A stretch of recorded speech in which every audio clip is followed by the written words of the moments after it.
আল্লাহ তার ইবাদতের ঘোষণা দেওয়ার পরে পরেই দুইজন মানুষের দাম বর্ণনা করেছেন। আমি সেই দুইজন মানুষের দাম নিয়ে একটু আলোচনা করার চেষ্টা করব। আল্লাহ বলেন, ওয়াকাদা রাব্বুকা আল্লা তা'বুদু ইল্লা ইয়াহু ওয়া বিল ওয়ালিদাইনি ইহসানা।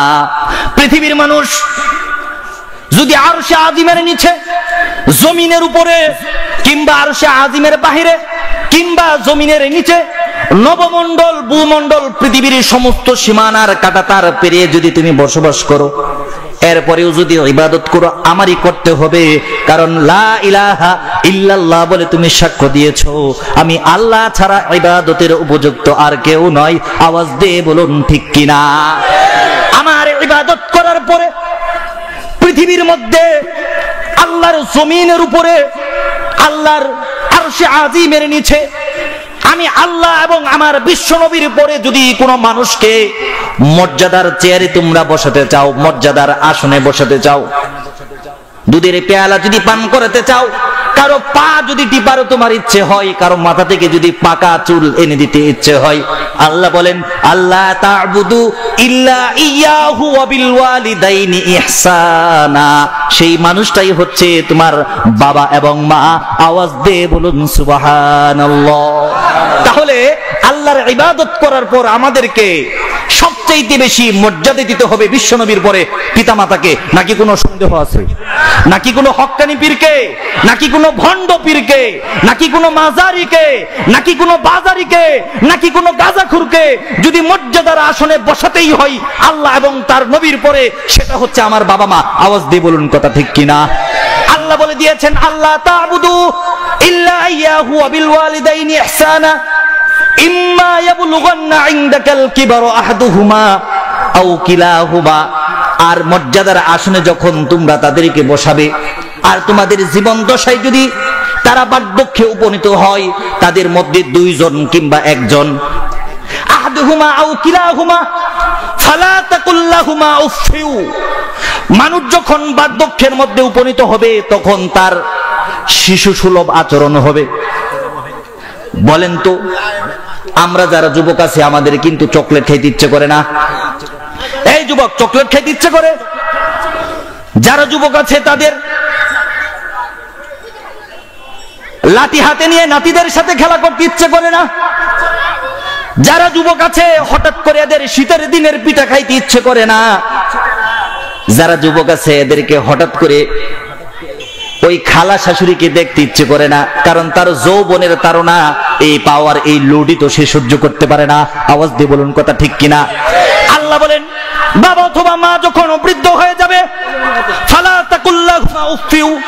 এমন কোন আচরণ বাবা তোমার করতে পারে, কিংবা এমন কোন আচরণ তোমার মা তোমার সাথে করতে পারে, সাবধান সাবধান। তোমার মা যত ধরনের আচরণ তোমার সাথে করুক, তুমি শব্দও বলতে পারবে না। আওয়াজ দিয়ে বলুন কথা ঠিক কিনা। সহজে বুঝার জন্য একটা উদাহরণ দিচ্ছি। ধরুন আপনি এক মায়ের একটা সন্তান, নিজে রোজগার করেছেন, নিজে কামাই করেছেন, আপনার টাকার উপার্জিত টাকা দিয়ে 500 টাকার একটা রুই মাছ কিনেছেন। আপনার একটা বোন আছে, আপনার বোনের ছেলে বেড়াইতে আসছে, আপনার ছেলেও খাইতে বসছে। এখন যে রুই মাছের মাথাটা আপনার ছেলের দাদি আর আপনার ভাগিনার নানি, আপনার মা। আওয়াজ দিয়ে বলুন কথা ঠিক কিনা। কিন্তু নানিদের অবস্থাটা হচ্ছে নিজের সন্তানের পাতে, সন্তানের পাতে, অর্থাৎ ছেলের ঘরে নাতির পাতে ছোট মাছ দিয়ে মেয়ের ঘরে নাতির পাতের মধ্যে, প্লেটের মধ্যে একটু বড়টা দিতে পারে। আওয়াজ দিয়ে বলুন কথা ঠিক কিনা। তোমার টাকার রুই মাছ কিনে, তোমার টাকার মাছের মাথা তোমার সন্তানকে না দিয়ে তোমার বোনের সন্তানকে দিতে পারে। আল্লাহ বলেন ফালা তাকুল লাহুমা উফফিউ। তখন তুমি শব্দ বলতে পারবা না। আওয়াজ দিয়ে বলুন কথা ঠিক কিনা। ফালা তাকুল লাহুমা উফফিউ ওয়ালা তানহারহুমা ওয়া কুল লাহুমা কাওলান কারীমা। শব্দ তো বলতে পারবা না। ওয়ালা তানহারহুমা, তাদেরকে ধমক দিয়ে, তাদেরকে বচ্চনার সাথে, তাদেরকে তীক্ষার সাথে, তাদেরকে মস্কারার সাথে কোনো কথা বলতে পারবা না। বুঝতে পেরেছেন? আপনি একটা লুঙ্গি কিনেছেন, এসে বাবাকে বলতেছেন এই যে নেন লুঙ্গি, গত ঈদেও না একটা দিলাম, 2 মাস যাইতে না যাইতে লুঙ্গি কেমনে ছিঁড়ে? আল্লাহ বলেন এই কথাটা তুই বলতে দেরি, আর আমার আরশে আজিম থেকে বান্দা তোর উপর গজব নাজিল হতে দেরি না। বাবার সাথে এরকম কথা বলা যাবে? বাবার সাথে এরকম কথা বলা যাবে? ফালা তাকুল্লাহুমা উফফি ওয়ালা তানহারহুমা ওয়া কুল্লাহুমা কাওলান কারীমা। তাহলে তাদের সাথে যখন তোমার কথা বলার প্রয়োজন পড়বে, ওয়া কুল্লাহুমা কাওলান কারীমা, তাদের সাথে তুমি কারিমের সাথে, আজমতের সাথে, মুহাব্বতের সাথে, বিনয়ের সাথে মাথাকে ঝুঁকিয়ে দিয়ে আস্তে আস্তে কথা বলবে। এমন আস্তে আস্তে কথা বলবে যেন তোমার বাবা আর তোমার মা কোনদিন তোমার কাছ থেকে কোনো বেয়াদবি ধরা না পড়ে। আওয়াজ দিয়ে বলুন সুবহানাল্লাহ। ভাইরা আমার, বন্ধুরা আমার, আজকে সমাজের মধ্যে পিতামাতার মর্যাদা, পিতামাতার শান, পিতামাতার সম্মান আছে দূরের কথা। আজকে সমাজের মধ্যে আমরা অনেক জায়গায় দেখেছি নিজের সন্তান তার জন্মদাতা পিতাকে মারধর করছে, ঠিক না? আপনাদের এলাকায় হয়তো নেই। ঢাকার সৌখিপুরে একজন বৃদ্ধ বাবা একটা অপরাধ করেছে। সে যত বড় অপরাধ করুক, সে জেনা করুক, কিংবা বৃদ্ধ বয়সে একজন মেয়েকে, একজন মহিলাকে বিবাহ করুক, আপনার কাছে অপরাধ হতে পারে। এই বিচার করার দায়িত্ব আপনার হাতে আল্লাহ দেন নাই। আওয়াজ দিয়ে বলুন কথা ঠিক কিনা? আর বিবাহ করা তো এমনিই জায়েজ, এটা তো কোনো খারাপ কাজও নয়। কিন্তু খারাপ কাজ করেও যদি কোনো মহিলার সাথে মেলামেশা করে, এই বিচারটা আপনি করার মতো কোনো অধিকার রাখেন না। আওয়াজ দিয়ে বলুন কথা ঠিক কিনা? আমাদের কিছু গ্রাম্য মাতাব্বর আছে, আমাদের সমাজের মধ্যে কিছু গ্রামের সালিশের মাতাব্বর আছে। এরা যখন বিচার করে রাত্রে ঘুমিয়ে ঘুমিয়ে চিন্তা করে সকালে কার পক্ষে কথা বলবে, ছেলের পক্ষে বলবে নাকি বাবার পক্ষে বলবে। শেষ পর্যন্ত চিন্তা ভাবনা করে দেখে বাবার চাইতে সন্তানের পাল্লাটা ভারী, বাবার চাইতে সন্তানের সম্মান আর সন্তানের টাকা বেশি। সেহেতু বাবার পক্ষে কথা না বলে মাতাব্বরেরা সন্তানের পক্ষেই কথা বলছে।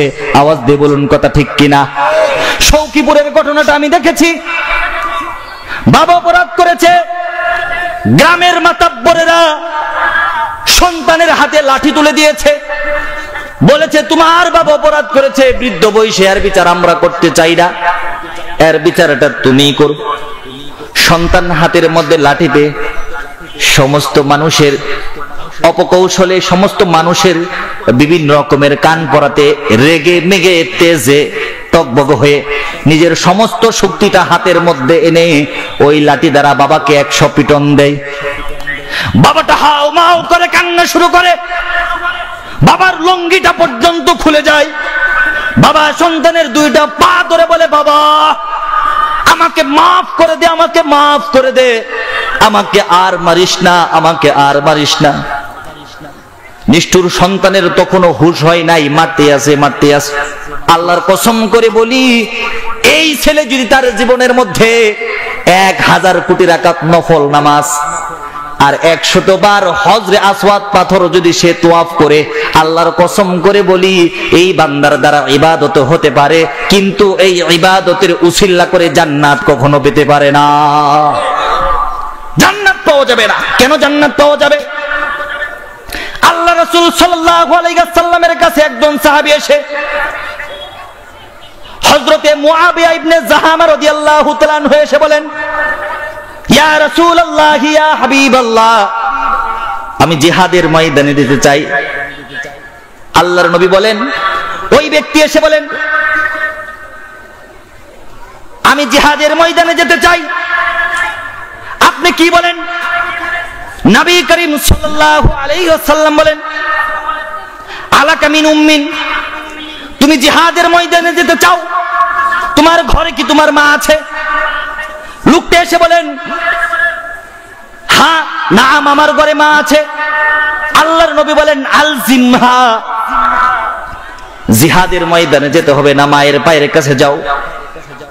জিহাদের ময়দানে গিয়ে শাহাদাত বরণ করলে তোমার যেই মর্তবা হবে তোমার অসুস্থ মায়ের যদি তুমি সেবা করো, শুশ্রূষা করো, আমি আল্লাহর নবী ঘোষণা করে দিলাম জিহাদের ময়দানের শাহাদাতের সওয়াব তুমি ঘরে বসেই পেতে পারো।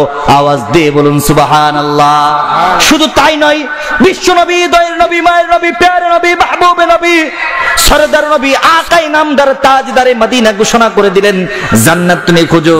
আমি আল্লাহর নবী বলে দিলাম ইন্নাল জান্নাতা ইনদার রিজলিহা, ইন্নাল জান্নাতা তাহতার রিজলিহা। যেই জান্নাত তুমি জিহাদের ময়দানে খুঁজতেছো সাহাবী, বাবা মায়ের সেবা করো, মায়ের সেবা করো, আমি আল্লাহর নবী ঘোষণা করে দিলাম ওই জান্নাত, আমি বিশ্ব নবী বলে দিলাম ওই জান্নাত তোমার মায়ের পায়ের নিচে রয়েছে। আওয়াজ দিয়ে বলুন কথা ঠিক কিনা? ভাইরা আমার, বন্ধুরা আমার, আমি আপনাদেরকে পিতামাতার মর্যাদা সম্পর্কে কি বলবো? হযরতে আবু হুরায়রা রাদিয়াল্লাহু তাআলা আনহু বলেন, যা রাজুলুন ইলা রাসূলিল্লাহি সাল্লাল্লাহু আলাইহি ওয়াসাল্লাম, একজন সাহাবী আল্লাহর রাসূলের কাছে এসে জিজ্ঞেস করেন, ইয়া রাসূলুল্লাহ, ইয়া হাবিবাল্লাহ, এই পৃথিবীর মধ্যে, এই দুনিয়ার মধ্যে, সমস্ত মানুষের মধ্যে আমি কাকে বেশি সম্মান করব? আল্লাহর নবী বলেন ক্বালা উম্মুকা। লোকটা আবার বলেন ক্বালা সুম্মা মান, এরপরে আমি কাকে মর্যাদা দিব? আল্লাহর নবী বলেন ক্বালা উম্মুকা। লোকটা আবার বলেন এরপরে কাকে বেশি মর্যাদা দিব? আল্লাহর নবী এরপরেও বলেন ক্বালা উম্মুকা। চতুর্থবারের সময় আল্লাহর নবীর কাছে বলেন ক্বালা সুম্মা মান। আল্লাহর নবী বলেন ক্বালা আবুকা। আওয়াজ দিয়ে বলুন সুবহানাল্লাহ।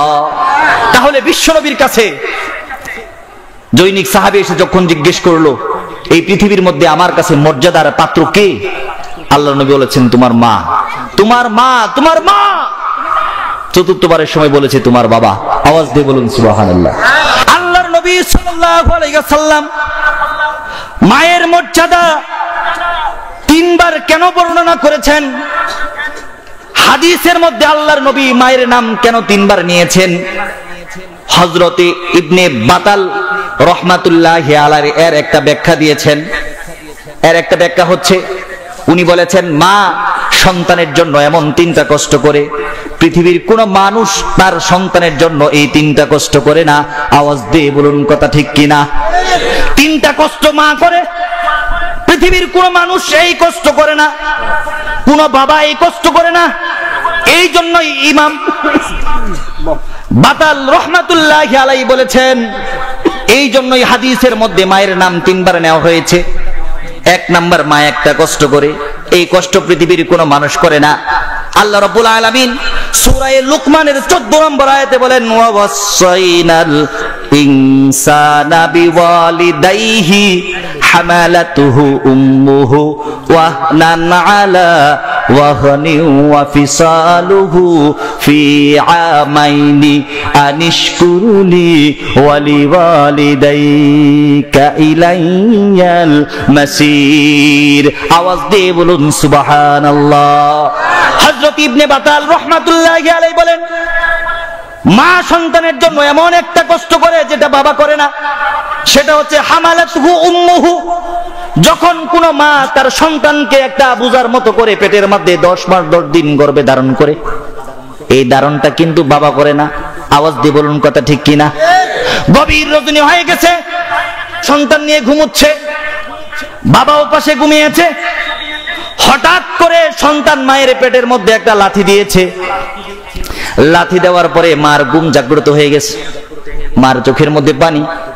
বাবা জাগ্রত হয়ে বলে ওরে সখিনা, তোমার চোখের মধ্যে পানি কেন?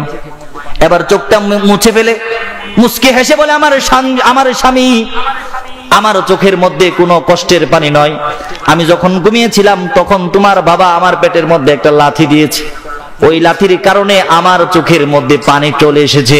আওয়াজ দিয়ে বলুন সুবহানাল্লাহ। আমাদের সমাজের কিছু মানুষ আছে,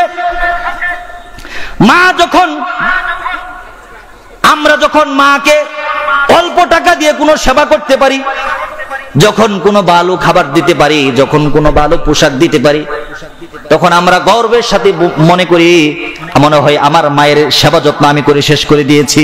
আওয়াজ দিয়ে বলুন কথা ঠিক কিনা? কোনদিন মায়ের সেবা যত্ন করে শেষ করার মতো নয়। আল্লাহ রাসূল সাল্লাল্লাহু আলাইহি ওয়াসাল্লামের সামনে একজন সাহাবী এসে বলেন, ইয়া রাসূলুল্লাহ, ইয়া হাবিবাল্লাহ, আমি তো আমার মায়ের মর্যাদার হক আদায় করে দিয়েছি, আমার মায়ের হক আমি আদায় করে ফেলেছি। রাসূল আকরাম সাল্লাল্লাহু আলাইহি ওয়াসাল্লাম বলেন, সাহাবী, নিজের মাকে ওইভাবে দেখতে পারি নাই। দুতমা হালিমাতুস সাদিয়া এখনো উনি যেই রাস্তা দিয়ে আসেন আমার কাছে আসার পরে আমার নিজের মাথার রুমালটা আমি হালিমাতুস সাদিয়ার পায়ের নিচে বিছিয়ে দেই। আর তুমি বলো তুমি মায়ের সেবা যত্ন করে শেষ করে ফেলেছো, মায়ের হক তুমি আদায় করে ফেলেছো। সাহাবী, বিষয়টা কি আমাকে একটু বলো। আল্লাহর নবী, আমার মা বিগত 10 বছর ধরে ঘরের মধ্যে পড়ে আছে, আমার মায়ের সমস্ত হক সমস্ত সেবা আমি করে থাকি। আল্লাহর নবী, আমার মা হঠাৎ করে আমাকে বলে, বাবা 10 বছর আমার সেবা তুমি করেছো, কিংবা এর চাইতে একটু কম বা বেশি, আমি তোমার প্রতি সন্তুষ্ট বাবা। আল্লাহর কাছে দোয়া করি আল্লাহ তোমাকে জান্নাত দিবে। তোমার কাছে আমার শেষ একটা আবদার রয়েছে। সন্তান বলে, মা শেষ আবদার আমার কাছে, বলো দেখি কি তোমার আবদার। এবার মা বলে সন্তানকে, শোনো বাবা, তোমার কাছে আমার একটা আবদার, সেটা হলো আমি বাইতুল্লাহ শরীফ জিয়ারত করতে চাই, আমি হজ করতে চাই। আল্লাহর নবী, আমার বাড়ি থেকে প্রায় কয়েকশো মাইল দূরে মক্কা, আমার মাকে আমি একটা ঝুড়ির মধ্যে ভরে আমি মাথার মধ্যে নিয়েছি, কয়েকশো মাইল রাস্তা পাড়ি দিয়েছি, মক্কা শরীফের মধ্যে নিয়ে গিয়েছি। হজরে আসওয়াদ পাথর আমি মায়ের ঠোঁটের সামনে ধরেছি। মক্কা শরীফটাকে আমি, কাবা শরীফটাকে আমি 7 বার প্রদক্ষিণ করেছি। মা কোথায়? বলেন, মা কোথায়? সন্তানের মাথায় আল্লাহর নবীর চোখ দিয়ে জল এসে যায়। বলেন, তারপরে তুমি কি করেছো? এরপরে মিনায় গিয়েছি, এরপরে মুজদালিফায় গিয়েছি, এরপরে আরাফার ময়দানে গিয়েছি। হজের সমস্ত হুকুম আহকাম পূরণ করে আবার কয়েকশো কিলোমিটার পথ অতিক্রম করে মাকে নিয়ে বাড়িতে এসেছি। আমার মা বাড়িতে এসে 2টা হাত আকাশের দিকে তুলে আমার জন্য দোয়া করেছে, সন্তান আমি তোমার প্রতি খুশি হয়ে গিয়েছি, আল্লাহ যেন তোমার প্রতি খুশি হয়। আল্লাহর নবী চোখের জল ছেড়ে দিয়ে বলেন, সাহাবী রে, তোমার মা তোমার প্রতি খুশি, এতে তুমি জান্নাত পাবা নিশ্চিত, কিন্তু মায়ের হক তুমি 1000 ভাগের 1 ভাগ আদায় করতে পারো না। মায়ের হক তুমি আদায় করতে পারো নাই। শুধু তাই নয়, মায়ের যেই সেবা তুমি করেছো সেটা নজিরবিহীন। এই সেবার পাশাপাশি তোমার শরীরের সমস্ত চামড়া কেটে যদি তোমার মায়ের পায়ের নিচে বিছিয়ে দাও, এই পায়ের নিচের চামড়া দিয়ে তোমার মা যদি সারা জীবন আগুনের মধ্যে, পানির মধ্যে, রোদের মধ্যে, মরুভূমির মধ্যে হাঁটে, তোমার চামড়া গলে গলে যদি পানি হয়, আমি বিশ্ব নবী বলে দিলাম, এরপরেও বান্দা তুমি বিশ্ব নবী আমি বলে দিলাম, তোমার মায়ের হক আদায় করে শেষ করতে পারবা না। আওয়াজ দিয়ে বলুন সুবহানাল্লাহ। তাহলে মায়ের হককে আদায় করা সম্ভব। একজন সাহাবী মায়ের হক আদায় করে শেষ করতে পারে নাই। বিশ্ব নবী সাল্লাল্লাহু আলাইহি ওয়াসাল্লাম নিজের জীবনের সবচাইতে দামি সম্পদগুলো দিয়ে মায়ের সেবা করে গিয়েছেন। দুধ মায়ের সেবার জন্য নিজের মাথার পাগড়ি খুলে দিয়েছেন। আর কি দেওয়ার আছে? এরপরেও মায়ের হক আদায় করে শেষ হওয়ার নয়। আওয়াজ দিয়ে বলুন কথা ঠিক কিনা? আওয়াজ দিয়ে বলুন কথা ঠিক কিনা? কেন কেন কেন? সূরা লুকমানের 14 নম্বর আয়াতে যে আল্লাহ বলেছেন, হামালাতহু উম্মুহু, কারণ তোমার মা তোমাকে গর্ভে ধারণ করেছে, এই কারণেই তুমি মায়ের হক আদায় করে শেষ করতে পারবে না। মায়ের হক আদায় করে শেষ করার নয়। এরপরে মায়ের আরেকটা গুণ আছে, আরেকটা গুণ হচ্ছে মায়ের প্রসব ব্যথা। আওয়াজ দিয়ে বলুন সুবহানাল্লাহ। মায়ের যখন প্রসব ব্যথা শুরু হয়েছে, মায়ের বয়স তখন মাত্র 15-16 বছর, সে নিজেও একটা বাচ্চা। আওয়াজ দিয়ে বলুন কথা ঠিক কিনা? এই মায়ের প্রসব ব্যথা শুরু হয়েছে, ছটফট শুরু হয়ে গিয়েছে। কখনো বাথরুমে যায়, কখনো প্রস্রাবখানাতে যায়, কখনো বসে, কখনো দাঁড়ায়, কখনো শুয়ে থাকে, কখনো বসে থাকে। চোখ দিয়ে পানি আসে, আল্লাহর কাছে নফল নামাজ পড়ে, আল্লাহ আমার ব্যথাকে তুমি লাঘব করো। এরপরেও কিন্তু মায়ের সন্তান প্রসব হয় না। শুধু তাই নয় ভাইরা আমার, বন্ধুরা আমার, আমি দেখেছি, আমি শুনেছি, দুনিয়ার মধ্যে অনেক মা আছে যারা সন্তান প্রসব করতে গিয়ে নিজের কাপড় চোপড় পর্যন্ত নষ্ট করেছে, 2 বার 3 বার প্রস্রাব করেছে, পায়খানা করেছে, বমি করেছে একাধিকবার, এরপরেও সন্তান প্রসব করার ব্যথা তার শেষ হয় না। আওয়াজ দিয়ে বলুন কথা ঠিক। এত বেশি প্রসব ব্যথা সহ্য করার পরেও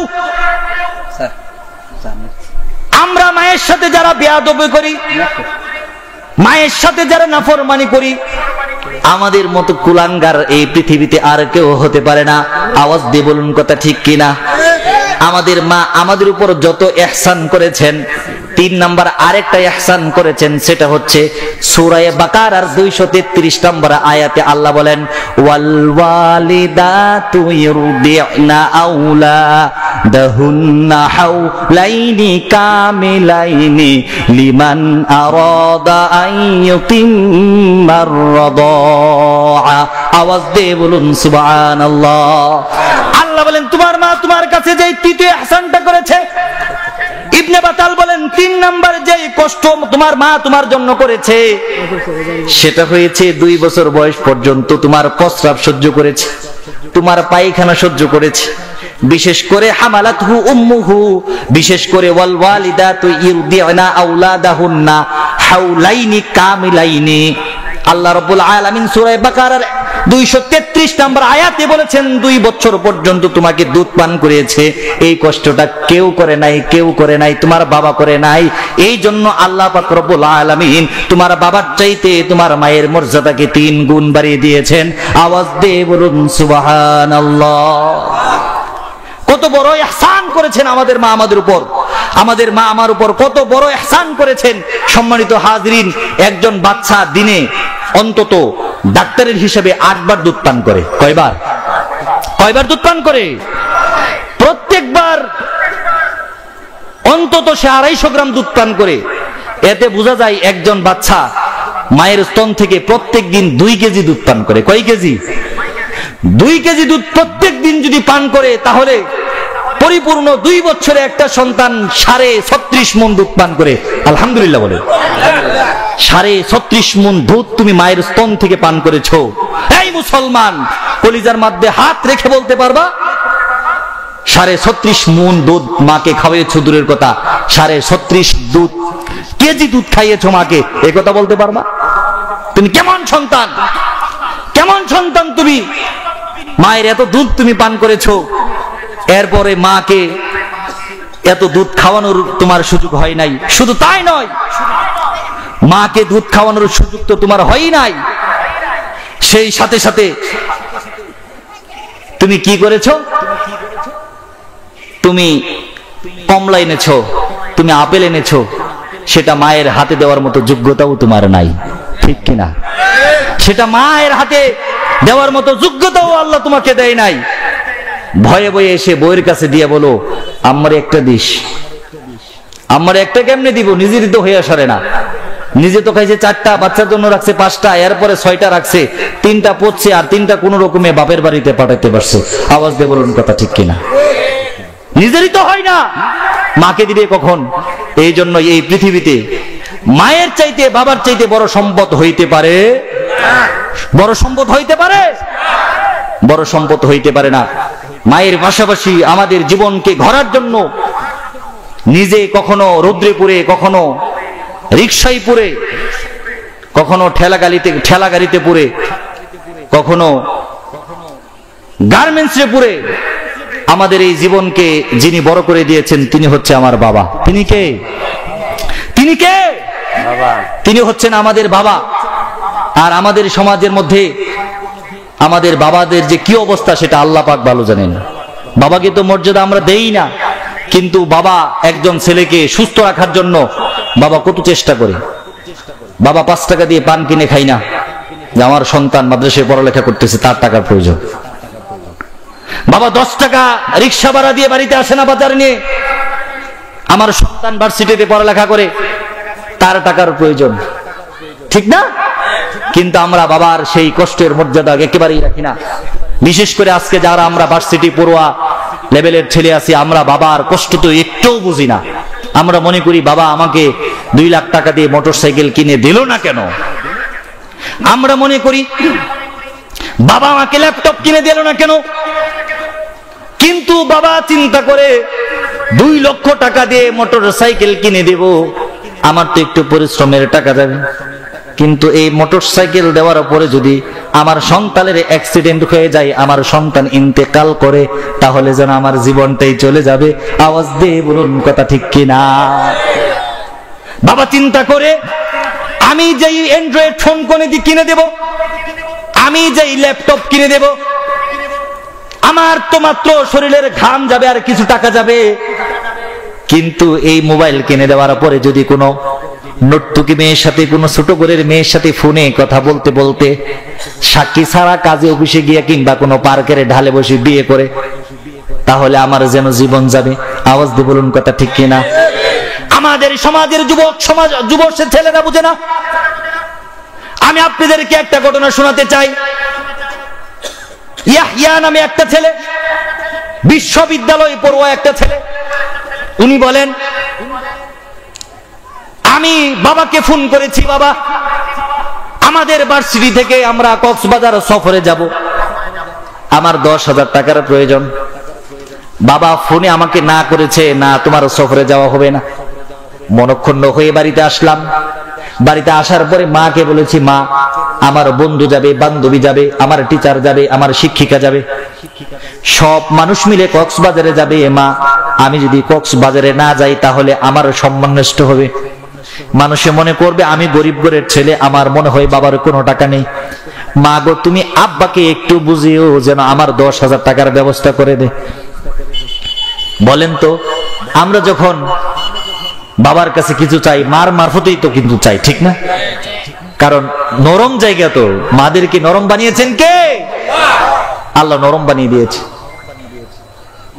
এবার মা রাত্রে ঘুমানোর সময় আমার বাবাকে কানে কানে বলে, ও ইয়াহইয়ার বাবা, ছেলেটা কক্সবাজারে যেতে চায়, 10,000 টাকার আবদার করেছে, ছেলের জন্য কত লক্ষ লক্ষ টাকা খরচ করেছো, 10,000 টাকা দেও না, ছেলেটা একটু মজা করে আসুক, একটু ঘুরে আসুক। ছেলের বাবা বলে ঠিক আছে টাকা দেবনি। আগামীকাল 2 তারিখ ছেলেকে এসে বলে, বাবা তোমার কক্সবাজারে যাওয়া রেডি, কোনো সমস্যা নেই, 5 তারিখে তোমরা যাচ্ছ, 4 তারিখে এসে আমি তোমাদেরকে টাকা দিব। আজকে 2 তারিখ, আমি 3 দিনের নেশাবে যাচ্ছি বাবা, আমার যে কাপড়ের দোকান আছে দোকানের মধ্যে 2টা কর্মচারী আছে, তুমি তো কখনো ব্যবসায়ী বসো না, আমি তোমাকে বসতেও বলি না, বাবারে এই 3টা দিন তুমি দোকানদারি করো, আমি নেশাব থেকে এসেই তোমাকে 10,000 টাকা দিব। এমন ঘটনা কি আমাদের সমাজে ঘটে না? ছেলে তো মহা খুশি, 10,000 টাকা দিবে, নিজের বান্ধবীকে নিয়ে কোনো হোটেলে পেলে, সুযোগ পেলে হোটেলে বাগ বসাবে। আওয়াজ দিয়ে বলুন কথা ঠিক কিনা?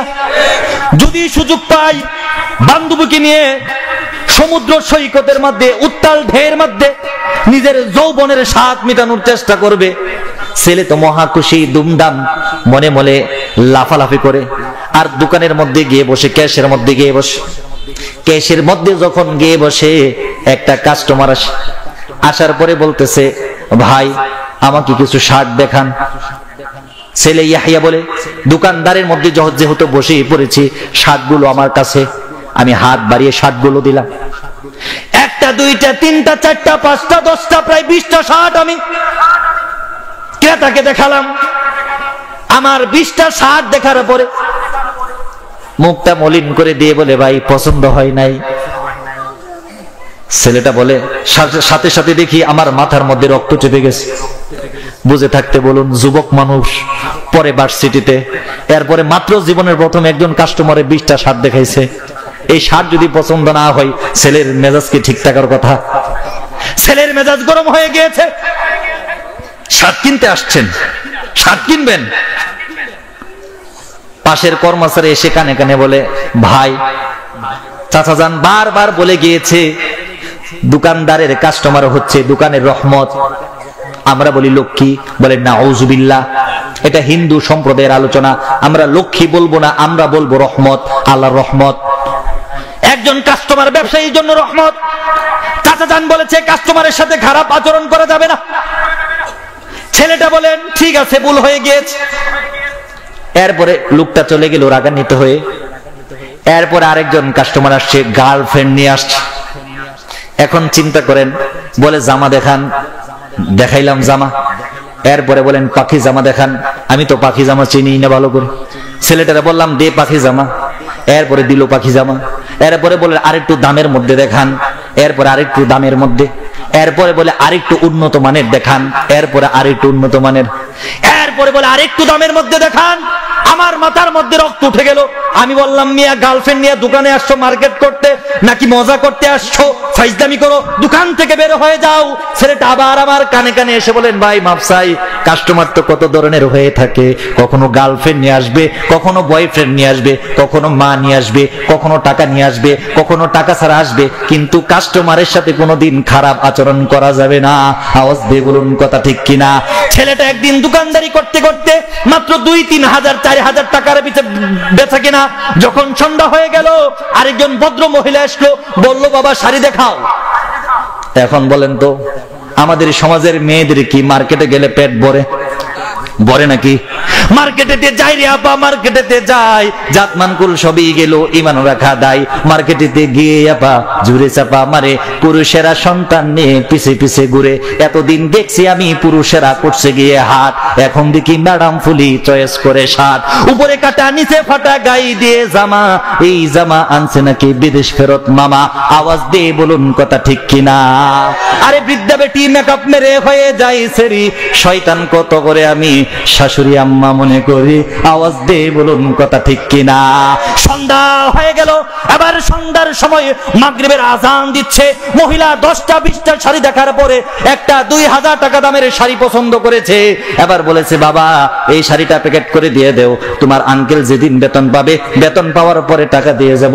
বলেন তো কাস্টমার যখন দোকানে আসে মুখের মধ্যে হাসি থাকে, কিন্তু যখন দোকান থেকে চলে যায় তখন লাইট দিয়েও তাকে খুঁজে পাওয়া যায় না। ছেলেটা রাগ হয়ে গেল, সারাদিন হলো বেচা কিনা মাত্র 4-5 হাজার টাকা। এখন সন্ধ্যাবেলা আইসে বাকির জন্য, কারো বাকি দিতেছি। আওয়াজ দিয়ে বলুন কথা ঠিক কিনা? না না আন্টি, মাগরিবের আজান দিচ্ছে, সন্ধ্যার সময় বাকি দেওয়া যাবে না। তাছাড়া আব্বা গিয়েছে জামাতে, আমার বাকি দেওয়ার কোনো রাস্তাই নেই। 1 দিন 2 দিন 3 দিন দোকানদারি শেষ হয়ে গেল। ছেলে চিন্তা ভাবনা করলো 3 দিনে আমি 15 থেকে 20 হাজার টাকা সেল করেছি, 15 থেকে 20 হাজার টাকা আমি বিক্রি করেছি। 15 থেকে 20 হাজার টাকা বিক্রি করার পরে আমি শিক্ষিত মানুষ, আমি বুঝে গিয়েছি 15 হাজার টাকার মধ্যে হয়তো মাত্র 3 থেকে 5 হাজার টাকা লাভ হয়েছে, এর বেশি নয়। আওয়াজ দিয়ে বলুন কথা ঠিক কিনা?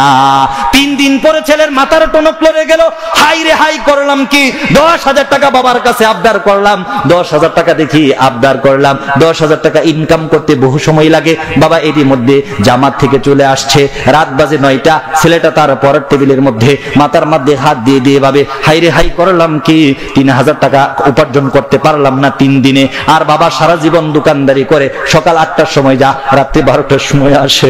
আমি যখন কলেজে পড়েছি, যখন বাবার কাছে টাকা চেয়েছি, বাবা কোনোদিন বলে নাই আজকে বেচা কেনা হয় নাই, বাবা কোনোদিন বলে নাই আজকে ব্যবসা খারাপ, বাবা কোনোদিন বলে নাই আজকে সেল হয় নাই, বাবা কোনোদিন বলে নাই আজকে টাকা নাই। বাবা শুধু বলেছেন বিকাশ নাম্বার দে। আওয়াজ দিয়ে বলুন কথা ঠিক কিনা? ছেলেটা টেবিলের মধ্যে মাথা দিয়ে চিন্তা করে না না না, 10 হাজার টাকা আমি বাবার কাছ থেকে নেব না। কিন্তু বাবা তো নাসুর বান্দা, যখন দোকান থেকে আসছে, দোকান দিয়ে আসছে, আসার পরে ক্যাশের মধ্যে 15 হাজার টাকা, ওই 15 হাজার টাকা থেকে 10 হাজার টাকা একটা বান্ডিল করে নিয়ে আসছে। আসার পরে হাসি খুশিতে, বলেন তো বাবার সন্তানের কাছে এসে কত মধুর করে হাসি দেয়। আওয়াজ ঠিক? পৃথিবীতে কত মানুষের হাসি দেখেছি, বাবার মতো হাসি কোনোদিন দেখি নাই। পৃথিবীতে কত মানুষের শাসন দেখেছি, বাবার মতো শাসন কোনোদিন দেখি নাই। এবার বাবা এসে 10 হাজার টাকার বান্ডিলটা ইয়াহিয়ার পড়ার টেবিলের মধ্যে ছেলে দিয়ে পিঠের মধ্যে হাত দিয়ে বলে বাবা এই তো তোমার কক্সবাজারের টাকা। আমি টাকার বান্ডিলটা হাতে দিয়েছি, এইটা তো ওই টাকা, এইটা তো ওই টাকা, এটা তো প্যান্ট বেচা টাকা, এইটা তো লুঙ্গি বেচা টাকা, এটা তো শার্ট বেচা টাকা। এই 1 হাজার টাকা বিক্রি করতে আমাকে কত পরিশ্রম করতে হয়েছিল। এবার বাবার হাত ধরে ক্রোধ শুরু করে দিয়েছে, বলে আল্লাহ ও আল্লাহ, বাবা রে আমি তোমার কাছে টাকা চাই না, এত পরিশ্রমের টাকা আমি নিতে চাই না। বাবা ধমক দিয়ে দিয়ে বলেন, এই বেয়াদব, বলিস কি, কিসের টাকা, কিসের পরিশ্রম, সারা জীবন তোকে দিয়ে গিয়েছি, কিয়ামত পর্যন্ত দিব বাবা, তুই আমার একমাত্র সন্তান, তোকে না দিলে আমি কাকে দেব? এই তো টাকা, তোর টাকা বাবা, আল্লাহর কসম ওয়াল্লাহি মনের মধ্যে একটু কষ্ট নাই, আমি তোকে না করেছিলাম। ছোট মানুষ, কক্সবাজারে যাবি, পানিতে যদি পড়ে যাস, আগুনে যদি পড়ে যাস, তোকে যদি কোনো হাইজাকারে ধরে, কোনো ডাকাত সন্ত্রাসী যদি তোকে হত্যা করে, বাবা আমি নিঃস্ব হয়ে যাব বাবা, এই জন্যই তোকে মোটরসাইকেল কিনে দেই না, এই জন্যই তোকে মোবাইল কিনে দিতে চাই না, এই জন্যই তোকে কক্সবাজারে পাঠাইতে চাই না। বলেন ছেলের তো এখন মাথা জাগ্রত হয়ে গেছে, আওয়াজ দিয়ে বলুন কথা ঠিক কিনা? এখন ছেলে বাবার পিছনে পিছনে হাঁটতেছে, বাবা খাবার টেবিলে গিয়ে বসছে, মা খাবার দিয়েছে, এখন ছেলেটা কাঁদতে কাঁদতে খাবার টেবিলে বসছে, মা খাবার দিচ্ছে, ছেলের প্লেটেও খাবার দেওয়া হয়েছে, বাবার প্লেটেও খাবার দেওয়া হয়েছে। যখন খাবার দেওয়া হয়েছে ছেলে কাঁদতেছে, ছেলে বলতেছে, বাবা, ও বাবা, 3 দিন দোকানদারি করেছি, 3000 থেকে 5000 টাকা লাভ করতে পারি নাই, তোমার সারা দিনের পরিশ্রম, দোকান ভাড়া দিয়ে 2টা শ্রমিক খাটিয়ে 10,000 টাকা আমাকে দিতে চাও? এই 10,000 টাকা নিয়ে আমি ফুর্তি করতে চাই না, সমুদ্রের উত্তাল তরঙ্গ দেখে আমি 10,000 টাকা নষ্ট করে দিতে চাই না। বাবা তোমার পায়ে পড়ি, আমি কক্সবাজারে যাব না, আমি কক্সবাজারে যাব না, আমাকে মাফ করে দাও। এখন বাবা ওই টেবিলের মধ্যে বসে, আপনারা বুঝে থাকলে বলুন, বাবা যদি কোনোদিন কান্না করে তাহলে কিন্তু কান্না করতে লজ্জা পাই, যত কষ্টই হোক পুরুষ মানুষের, বউয়ের সামনে কাঁদে না, মায়ের সাথে কান্দে না, সন্তানের সামনেও কাঁদতে চাই না। এখন বাবা খাবার টেবিলের মধ্যে বসে চোখ দিয়ে জল আসে, আর স্ত্রীকে ডেকে বলে, ও আমার প্রাণপ্রিয় স্ত্রী, আজকে তরকারির মধ্যে জাল বেশি হয়ে গেছে, জাজ বেশি হয়ে গেছে, জাজের কারণে আমার চোখের মধ্যে পানি চলে এসেছে। আওয়াজ দিয়ে বলুন কথা ঠিক কিনা? বুঝে থাকলে বলুন, এই যে চোখ দিয়ে জল গড়িয়ে পড়ে, এটা কি জাহাজের পানি নাকি কলিজা ফেটা, কলিজার আত্মনাদ, কলিজার রক্ত খরণ হয়ে চোখ দিয়ে জল আসে? আর বাবা চিন্তা করে ছেলেটাকে ছোট করে আস্তে আস্তে বড় করলাম, গাড়ির মধ্যে নিয়ে ঘুরলাম, স্কুলে পড়াইলাম, কলেজে পড়াইলাম, ভার্সিটি পড়াইলাম, হাইরে কি সর্বনাশ, দোকানের মধ্যে যদি না দিতাম আমার এই ছেলের পড়ালেখাটা নষ্ট হইতো না। আওয়াজ দিয়ে বলুন কথা ঠিক কিনা? আমাদের বাবারা আমাদেরকে এইভাবেই মহব্বত করে। ও যুবক, তোমাদের পায়ে ধরে বলি, 2টা হাত ধরে আমাকে অদা করে দাও, বাবার কাছে কোনোদিন অপ্রয়োজনীয় কোনো টাকা, কোনো পয়সা, কোনো মোবাইল, বাবাকে জুলুম করে, আল্লাহর দোহাই দিয়ে তোমাদেরকে বলছি, বাবাকে জুলুম দিয়ে কোনোদিন কেউ বাবার কাছে অপ্রয়োজনীয় জিনিস চাইবে না। কে কে রাজি আছো? 2 হাত তুলে আমাকে দেখাও। আল্লাহ তাআলা সকলকে কবুল করুন, বলেন আল্লাহুম্মা আমিন। ছেলেটা সর্বোচ্চ পড়ালেখা করেছে, ঢাকা বিশ্ববিদ্যালয় থেকে অনার্স করেছে, পড়ালেখা শেষ হওয়ার পর একটা চাকরিও হয়েছে। বাবাকে বলেছে, বাবা আমার ভালো একটা অফিসার পদে চাকরি হয়েছে, এখন 10 লক্ষ টাকা লাগে। বাবার কাছে 10 টাকাও নাই। বাবা বলে, বাবা তোমার চাকরি হয়েছে, 10 লক্ষ আর 20 কোটি টাকার কোনো ব্যাপার না, আমার জীবনের যত দাম, আমার ঘর বাড়ির যত দাম, সবকিছু দিয়ে দিয়ে আমি তোমার চাকরি নিয়ে দিতে রাজি আছি। আওয়াজ দিয়ে বলুন কথা ঠিক কিনা? বাবা বলেন, টাকা 10 লক্ষ আমি দেব। বাবার ঘরের যেই সম্পদ ছিল, ঘরের একটা কুটুরি রেখে, একটা রুমের জায়গা রেখে, সমস্ত জায়গা বিক্রি করে দিয়ে, মায়ের সমস্ত গয়না বিক্রি করে দিয়ে সন্তানকে বড় একটা চাকরি নিয়ে দিয়েছে। বাস্তব ঘটনা বলে যাই, কক্সবাজারের ঘটনা বলে যাই, ওই বাবার নাম ছিল আব্দুল কাদির। বাবার নাম কি? বাবা যখন সন্তানকে চাকরি নিয়ে দিয়েছে, এখন এই ছেলে বড় অফিসার। গ্রামের যারা ধনাঢ্য লোক আছে, শহরের যারা বড় বড় অফিসার আছে, আপনারা বুঝে থাকলে বলুন, আমাদের সমাজের মধ্যে যারা মেয়ে বিয়া দেয়, তারা কিন্তু এখন বর্তমানে বাপ দেখে বিয়া দেয় না, বাবা দেখে বিয়া দেয় নাকি? দেখে ছেলে কি চাকরি করে, বেতন যদি 50,000 হয় তাহলে উপরি কামাই আছে কয় হাজার। আওয়াজ দিয়ে বলুন কথা ঠিক কিনা? বড় কাছে আইসা বলতেছে, আরে খালাম্মা, ছেলে তো বিশাল বিশাল, ছেলে কি করে? তো যাই করুক নাই করুক, চাকরি করে, পিয়ন পোস্টে চাকরি, থাকলে কি হইব? বেতন তো 18,000, কিন্তু উপরি কামাই মাসে প্রায় 3 লাখ। নাউজুবিল্লাহ। এখন এই ছেলে যে চাকরি হয়েছে বড়, এখন একজন বড় অফিসার দেখছে যে ছেলে তো খুব ভালো মানের ছেলে, এই ছেলের মেধা ভালো, ঢাকা বিশ্ববিদ্যালয়ের ছাত্র, অচিরেই তার প্রমোশন হবে, লক্ষ লক্ষ কোটি কোটি টাকা সে ইনকাম করতে পারবে, এই ছেলেকে হাতছাড়া করা যাবে না। বলল, ছেলে তোমার বাড়িতে কি আছে? বলে, স্যার আমার বাড়িতে কেউ নাই, আমার বাড়িতে শুধু আমার বাবা আছে আর আমার অসুস্থ মা আছে, আর কেউ নাই। বলতেছে ঠিক আছে, তোমার মা বাবাকে আমার সাথে দেখা করতে বলো। এখন দেখা করতে বলছে, আমার মেয়ে আছে একটা, আমার একমাত্র মেয়েকে আপনার একমাত্র ছেলের কাছে বিয়ে দিতে চাই। সুবহানাল্লাহ বলেন। বিয়ে তো শুভ কাজ, ঠিক না? বিয়ে তো হয়ে গেছে। এখন বিয়ে হয়ে যাওয়ার পরে নিয়ম মতো, নিয়ম মানার জন্য তার মেয়েকে শ্বশুর বাড়িতে পাঠাইছে। এখন মেয়েকে যখন শ্বশুর বাড়িতে পাঠানো হয়েছে, এখন এই যে গ্রামের আমাদের মায়েরা যারা আছে, বয়স 60 বছর, ডায়াবেটিসের রোগী, এরা ভালো করে ব্লাউজ পরতে পারে না। বলেন কথা সত্য কিনা? ভালো করে পেটিকুট পরতে পারে না, ভালো করে কাপড় পরতে পারে না। এরপরে রাত্রে যখন ঘুমায়, সারা রাত শুধু কাশে আর কাশে। অসুস্থ মানুষ কি করবে? সন্তান ছোট থেকে মাকে অসুস্থ দেখেছে, সন্তানের খারাপ লাগে না? একটা কুটিরের মধ্যে যখন এক পাশে তার ছেলে এবং তার বউ ঘুমায়, আর এই পাশে যখন শাশুড়ি কাশি দেয়, আস্তে আস্তে জামাইয়ের কানের মধ্যে 1 দিন 2 দিন 3 দিন কান পরা তেল পরা দিতে থাকে। বলে তুমি গ্রাজুয়েট, তুমি ভালো স্টুডেন্ট, ভালো চাকরি করো, আমিও শিক্ষিত, চলো ঢাকা চলে যাই, তুমিও চাকরি করবে আমিও চাকরি করব, বাবা মার জন্য মাসে মাসে টাকা পাঠাইবা, সমস্যাটা কি? 1 দিন 2 দিন 3 দিন এরকম দিন অতিক্রম হওয়ার পর ছেলের মনটা আস্তে আস্তে নরম হয়ে গেল। ছেলে চিন্তা করে, আমার বউ তো আমাকে খারাপ কোনো যুক্তি দেয় না, আমরা যদি ঢাকা চলে যাই ইনকাম হবো বেশি, বাবা মার জন্য কিছু টাকা পাঠিয়ে দেব। বাবাকে যখন একদিন এসে বলে, বাবা আমার শ্বশুর আমাদেরকে ফ্ল্যাট দিবে, শ্বশুরের ফ্ল্যাটে থেকে আমিও চাকরি করব, তোমার বউমাও চাকরি করবে। বাবা ক্রন্দন করে বলে, বাবারে তোমাকে পড়ালেখা করিয়েছি, তুমি চাকরি করো, এতে আমার কোনো কিছু যায় আসে। তুমি যদি রিক্সাও চালাও, এতে আমার কোনো কিছু যায় আসে। তোমার অসুস্থ মা তোমাকে যদি খুঁজে আর তোমাকে যদি না পায়, তোমার মায়ের কান্নাটা আমাকে বড় কষ্ট দিবে। ছেলে যত বড় অফিসার হোক, ছেলে যত বড় বক্তা হোক, ছেলে যত বড় আলেম হোক, নাম ধরে ডাকবেন না। আপনারা হয়তো আমাকে হুজুর বলে ডাকবেন, বাংলাদেশের সমস্ত মানুষ হয়তো আমাকে নাম ধরে ডাকবে না, হুজুর বলে ডাকবে, কিন্তু মা কিন্তু আমাকে হুজুর বলে ডাকবে না, বরং নাম ধরেই ডাকবে। আর যদি কোনো ভুল করি, প্রয়োজন বোধে আমাকে থাপ্পড় দিতেও মা বাবা দ্বিধাবোধ করবে না। আওয়াজ দিয়ে বলুন কথা ঠিক কিনা? ছেলেটা যখন বউকে নিয়ে ঢাকা ফ্ল্যাটের মধ্যে এসে পাড়ি জমায়, ঢাকা এসে যখন পাড়ি জমায়, এখন ধীরে ধীরে তাদের ইনকাম সোর্স বাড়তে থাকে। আস্তে আস্তে তার স্ত্রী বলে, ইনকাম তো হয়েছে, বাবার ফ্ল্যাটের মধ্যে থাকি, একটা ফ্ল্যাট কিনতে হবে, বাড়িতে টাকা পাঠানো বন্ধ করো। আওয়াজ দিয়ে বলুন কথা ঠিক কিনা? এরকম ঘটনা ঘটে কি ঘটে না? আস্তে আস্তে বলে, মায়ের ওষুধের জন্য টাকা পাঠাতে হবে না। 1 বছর 2 বছর 3 বছর 5 বছর যখন অতিক্রম করে দিয়েছে, বাবা তো আগে রিক্সা চালাতো, এখন 1 টাকাও পাঠাই না, কিন্তু গ্রামের সবাই জানে ছেলে বড় গ্রাজুয়েট, ছেলে বড় চাকরি করে।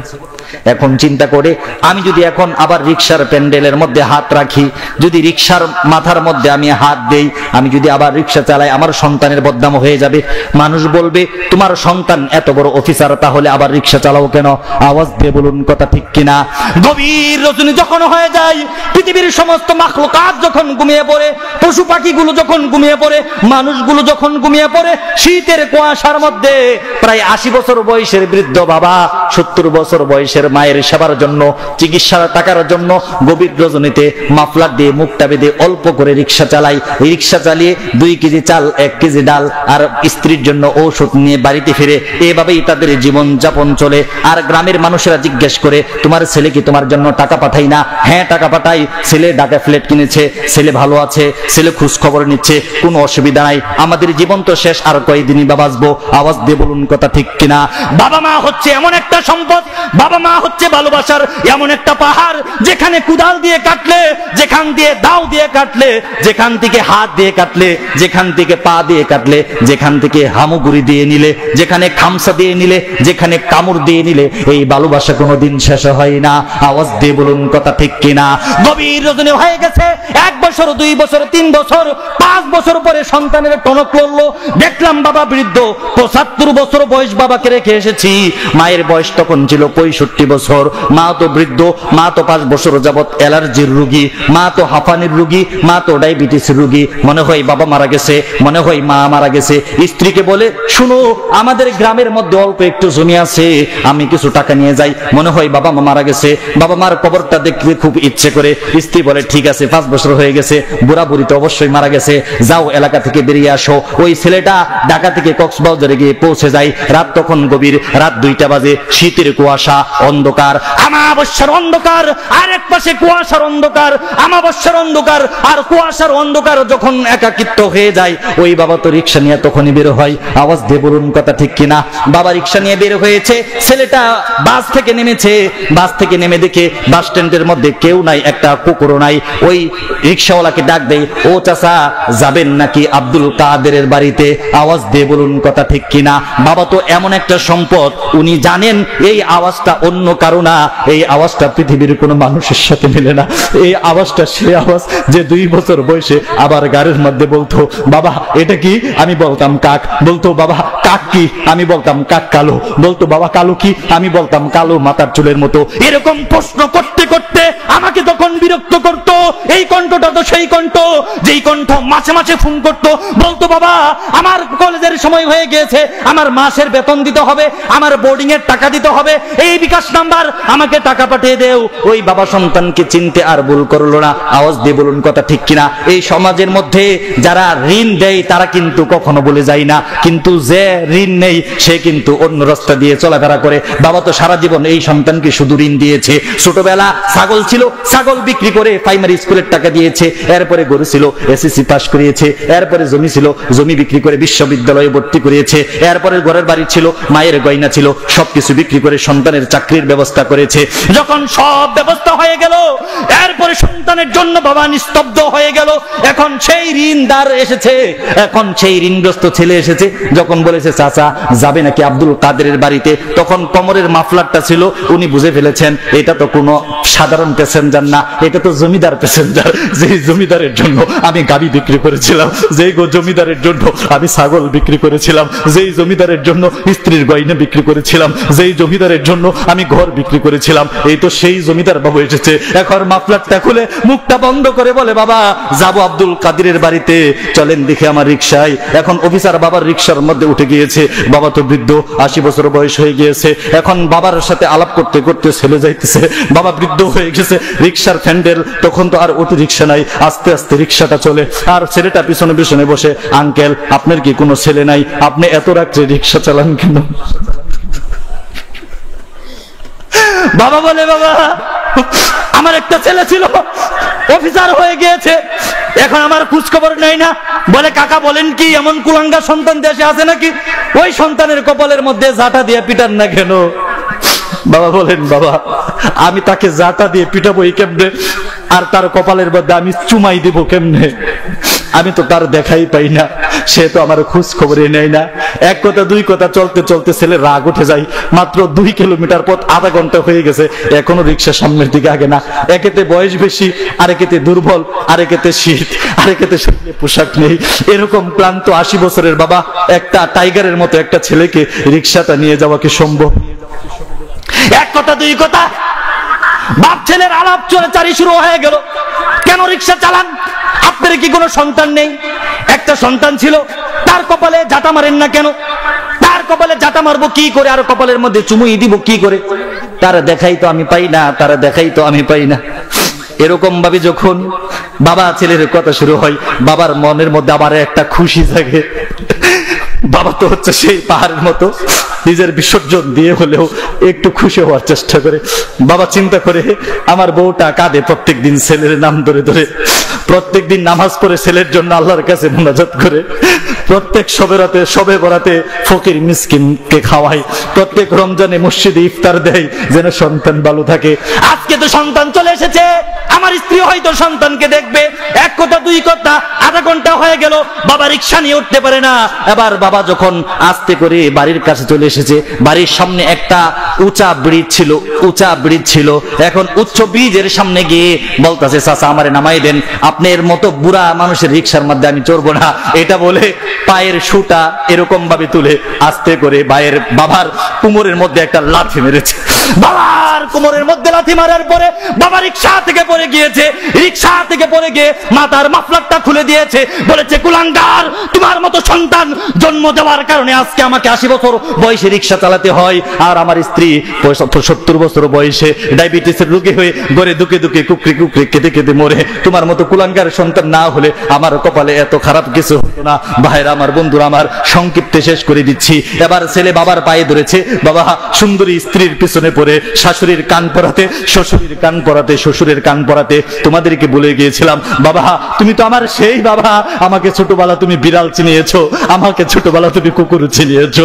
আমার মনে আছে প্রাইমারি স্কুলে টাকা দেওয়ার জন্য ছাগল বিক্রি করেছিলা, তুমি আমাকে কলেজের টাকা দেওয়ার জন্য গাবি বিক্রি করেছিলা, বিশ্ববিদ্যালয়ের জন্য চাকরির জন্য তুমি জমিন বিক্রি করেছিলা। আমাকে মাফ করে দাও, আমাকে জলদি মায়ের কাছে নিয়ে যাও, চলো চলো তোমার মায়ের কাছে চলো। আব্দুল কাদের সাহেব বলেন যখন সন্তানকে নিয়ে আমি দরজার মধ্যে উপস্থিত হয়ে গেলাম, রাত বাজে 3টা, ঘর থেকে 2 জন মহিলা বের হয়ে আসলো। মহিলা এসে বলতেছে কাদের সাহেব তোমার বউ আর নাই। আবার সন্তানটা জমিনে পড়ে অজ্ঞান হয়ে যায়। বলেন কি আমার মা নাই মানে তুমি কে, তোমাকে চিনি না। আবার কাদের সাহেব কাঁদতে কাঁদতে বলতেছে ও মহিলারা রে, 80 বছর বয়সে যে স্ত্রীর ডাল জোগাড় করার জন্য, চাল জোগাড় করার জন্য, ঔষধ জোগাড় করার জন্য, আমি স্ত্রীকে সেবা শুশ্রূষা করার জন্য 80 বছর বয়সে রিকশা চালাচ্ছি, ওই স্ত্রী ইন্তেকালের সময় আমার ব্যাপারে কি বলে গেল। এবার মহিলারা কেঁদে কেঁদে বলে কাদের সাহেব আপনার ব্যাপারে কিছু বলে যাই নাই তো কার ব্যাপারে বলে গিয়েছে, কার ব্যাপারে বলে গিয়েছে, মরার সময় কার কথা বললো। এবার মহিলাগুলো কাঁদতে কাঁদতে কাঁদতে বলে আপনাদের নাকি একটা সন্তান আছে, ছেলেটা নাকি ঢাকায় থাকে। এবার ছেলে তো সামনে দাঁড়ানোই আছে। এবার ওই মহিলারা বলতেছে আপনার স্ত্রী বলে গিয়েছে আমার স্বামীকে বলবে আমার সন্তান যতক্ষণ পর্যন্ত আমার সামনে না আসবে ততক্ষণ পর্যন্ত 1 ফোঁটা পানি আমি মুখের মধ্যে দেব না। আওয়াজ দিয়ে বলো সুবহানাল্লাহ। আপনার স্ত্রী পানির পিপাসায় 1 ফোঁটা পানিও মুখে দেয় নাই, পানি মুখে না দিন ইন্তেকাল করেছে। আর তার শেষ কথাটা ছিল আমার সন্তানকে আমি দেখে মরতে পারলাম না, আমার সন্তান যদি কোনোদিন বাড়িতে আসে আমার সন্তানকে যেন কোনোদিন খালি হাতে ফিরে না দেওয়া হয়, আমার সন্তানকে মাফ করে দিয়ে আমার সন্তানকে যেন আপনি বুকের মধ্যে জড়িয়ে নেন। আওয়াজ দিয়ে বলুন সুবহানাল্লাহ। এবার পুরুষ কেঁদে কেঁদে বলতেছে হাই রে আমার স্ত্রী, তোমার জন্য 80 বছর বয়সে রিকশা চালাইলাম, বৃদ্ধ বয়সে আমাকে কিছু বলে গেল না, সন্তানের জন্য মৃত্যুর সময় মুখের মধ্যে পানিটাও নিলা না, একেই বুঝি মা বলে, এটাই বুঝি মা, এটাই বুঝি মা, এটাই বুঝি মা। বলেন আল্লাহু আকবার। এটাই হচ্ছে মা। মুহতারাম হাজরিন, আমি আপনাদেরকে পরিসমাপ্তির কথা বলে যেতে চাই। মেহমান চলে এসেছেন। আজকে আমাদের সমাজে পিতামাতার বেইজ্জতি হচ্ছে, সেটা একদিক দিয়ে, আরেক দিক দিয়ে ইসলামকে ধূলিসাৎ করে দেওয়ার জন্য, বাংলার জমিন থেকে ইসলাম নামক বৃক্ষকে কেটে ফেলার জন্য গোটা পৃথিবীর নাস্তিক রাম আর বাম একই নৌকার মধ্যে উঠে পড়েছে। আওয়াজ দিয়ে বলুন কথা ঠিক কিনা। আজকে ইসলামকে ধূলিসাৎ করে দেওয়ার জন্য নাস্তিক কখনো কখনো কখনো যুবক হচ্ছে, কখনো কখনো বৃদ্ধ হচ্ছে, কখনো কখনো গণজাগরণ মঞ্চ তৈরি করছে, কখনো কখনো মুক্তিযুদ্ধ নামে মঞ্চ তৈরি করে ফেলে বাংলাদেশ থেকে ইসলাম নামক বৃক্ষকে চিরতরে কেটে ফেলার মতো দুঃসাহস করছে। আওয়াজ দিয়ে বলুন কথা ঠিক কিনা। কখনো কখনো আলেমদেরকে রাজাকার বলছে, কখনো কখনো আলেমদের গার মটকে ফেলার মতো দুঃসাহস করছে, কখনো কখনো আলেমদেরকে আলিফ বা তা সা জিম হা খা শেখাচ্ছে। আওয়াজ দিয়ে বলুন কথা ঠিক কিনা। কখনো কখনো আল্লামা মামুনুল হক, জুনায়েদ বাবুনগরী এবং মুফতি ফয়জুল্লাহ দামাত বারকাতুহুম মাদ্দাজিল্লাহুল আলিয়ার বিপক্ষে মিথ্যা ষড়যন্ত্র মামলা করছে। আওয়াজ দিয়ে বলুন কথা ঠিক কিনা। আমি তোমাদেরকে বলতে চাই, তোমরা ভেবেছো আল্লামা মামুনুল হককে, জুনায়েদ বাবুনগরীকে, মুফতি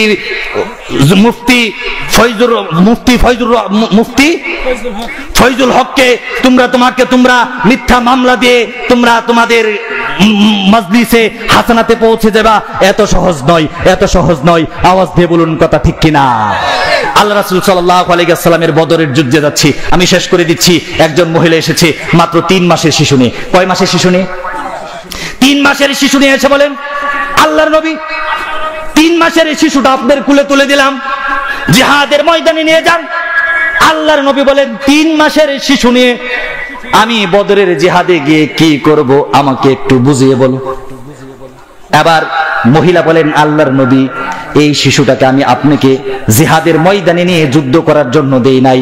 নাস্তিক বেঈমান যখন আপনার বুকের মধ্যে তীর নিক্ষেপ করবে, আমার সন্তানটাকে ডাল হিসেবে আপনার বুকের মধ্যে ধরে দিবেন। আওয়াজ দিয়ে বলুন সুবহানাল্লাহ। আমি আপনাদেরকে বলতে চাই, এই 2-3 দিন পরে 17 তারিখ আসলে আমারও একটা সন্তান আছে, প্রথম সন্তান, ছেলে সন্তান। আল্লাহর কসম করে বলি, নাস্তিক মুর্তাদের বিরুদ্ধে যদি কখনো আল্লামা জুনায়েদ নবনগরী কিংবা আল্লামা মামুনুল হক জিহাদের ঘোষণা করে, আমার সন্তানটাকেও আল্লাহি ওয়াল্লাহি, আল্লাহর কসম করে বলে দিলাম, আমার সন্তানটাকেও আমি মামুনুল হকের বুকের সামনে যুদ্ধের ডাল হিসেবে দিয়ে দিতে রাজি আছি। এরপরে বাংলার জমিনে ইসলাম আছে, ইসলাম ছিল, ইসলাম থাকবে। আওয়াজ দিয়ে বলুন কথা ঠিক কিনা?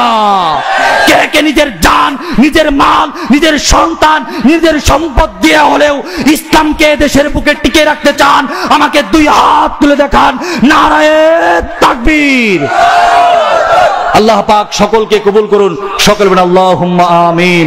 আসসালামু আলাইকুম ওয়া রাহমাতুল্লাহি ওয়া বারাকাতুহু।